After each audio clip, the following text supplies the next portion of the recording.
conférence sur les investissements que les gens consentent au niveau des banques dans le développement et la promotion des projets des énergies renouvelables. Je crois que j'ai compris de par cette présentation que nous vivons pratiquement les mêmes réalités un peu partout en Afrique, pour ne pas dire dans le monde. Surtout en particulier en ce qui concerne les projets des énergies renouvelables.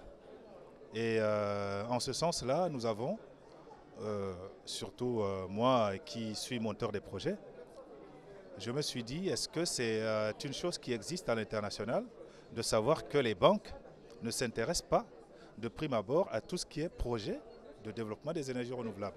Mais ils ne veulent pas le dire. Mais en réalité, ils nous tirent vers le bas parce qu'il y a une telle lenteur dans le processus de financement des projets qu'on se retrouve à un moment donné à se demander si cela n'est pas fait exprès. Et j'en prends pour exemple des petits projets de petite taille que nous montons dans le cadre du développement des sites isolés dans des villages. Et ça, il n'existe pas de modèle, d'après les banques, il n'existe pas de modèle qui puisse leur permettre d'arriver ou d'aller jusqu'au bout du processus de financement. Et c'est déplorable. Et pourtant, Dieu seul sait, ce sont ces petits projets de petite taille qui donnent beaucoup plus de visibilité dans des sociétés dites africaines, parce que nous avons quand même des sociétés qui sont à caractère beaucoup plus rural et avec une connotation beaucoup plus de développement dans ces milieux-là. Et c'est là qu'il faut s'intéresser si les banques africaines veulent avoir à soutenir des projets africains. Or, là, il se trouve que les modèles qui sont développés par les banques ressemblent au modèle international. Parce que le plus souvent, elles sont toutes en relation avec des consortiums internationaux de financement. Alors, tantôt, elles sont des banques commerciales, tantôt, elles sont des banques d'investissement, et le plus souvent, elles perdurent à rester dans cette phase internationale de financement qui nous tire vers le bas. Donc, les projets qui sont soumis ne sont jamais aboutis au point de vue financement. Et à chaque fois, on nous dit, il y a de l'argent à prendre, mais il n'y a jamais de projet bancable. Qu'est-ce qu'on entend par projet bancable pour un Africain? Il lui faut un modèle qui lui est propre. Parce que jusqu'à aujourd'hui, on se base sur des modèles occidentaux qui ne répondent pas aux critères de développement de type énergie renouvelable pour des sociétés africaines. Et ça, les banques africaines font mine de le comprendre et elles n'arrivent toujours pas à se mettre d'accord, aussi bien avec des techniciens du milieu qu'avec des investisseurs pour pouvoir le faire. C'est ce qui nous amène aujourd'hui, nous, monteurs des projets, à nous déporter vers des développeurs investisseurs.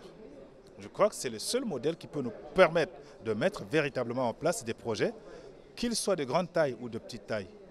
Et c'est là qu'on doit trouver beaucoup plus des forces de mettre en place des projets, surtout en site isolé, parce qu'au moins le développeur, quand il met son argent, on n'a même pas besoin de savoir où il le trouve. Il le trouve certainement dans ses activités. Quand il met son argent, il reste avec toi dans le cadre du développement de ses projets. Aussi longtemps que le projet dure, on sait qu'il attend le retour sur investissement de son argent. Mais au moins, il est présent avec toi, il monte le projet avec toi, il le pilote avec toi et il va jusqu'au bout de ce qu'il fait. Et à cela s'ajoute le fait que les banques ne prennent pas des risques sur des petits projets. Une banque qui a peur des risques, je ne comprends plus quel est son rôle de banque. Parce que dans toute activité, qu'elle soit bancaire, qu'elle soit financière simplement, ou qu'elle soit autre, même pour nous des projets, on prend des risques. Il y a des risques, et c'est pour ça d'ailleurs que les banques elles-mêmes, elles savent très bien qu'elles payent beaucoup des assurances. Mais alors, pourquoi elles investissent à payer des assurances si ce n'est pas pour prendre le moins des risques? C'est ces assurances qui sont là pour couvrir les moindres risques. Et généralement, des petits projets de petite taille n'ont pas besoin de grands investissements. Ce sont des projets qui sont de l'ordre de quelques dizaines de milliers d'euros. Ce n'est pas grand-chose. Ils peuvent les couvrir facilement, soit par des actifs qu'ils ont, des bénéfices qu'ils ont, ou tout simplement les assurances peuvent les couvrir, ces petits risques-là. Et sans le savoir, je peux vous assurer que ce sont ces petits projets qui font des vrais retours sur investissement. Parce que ça se met facilement en place, ça se met rapidement en place et généralement, les gens, quand ils ont de l'énergie pour la première fois, ils sont plutôt contents et ils sont plutôt prêts à payer parce que ça ajoute de la valeur à leurs activités. Ils en créent d'autres parce que c'est des milieux où, généralement, on a des monoactivités. Alors, dès lors qu'on a de l'énergie, l'activité se développe, elle se ramifie et il y a d'autres activités qui s'ajoutent et du coup, ça crée de la valeur ajoutée. Et cette valeur ajoutée permet aisément et de façon beaucoup plus rapide de faire un retour sur investissement. Ça, les banques ne l'ont pas encore compris. Qu'ils essaient simplement d'investir sur des petits projets, ils comprendront que les développeurs qui ont des investissements prêts ont compris cela et c'est eux qui vont peut-être prendre les places qui reviennent normalement aux banques.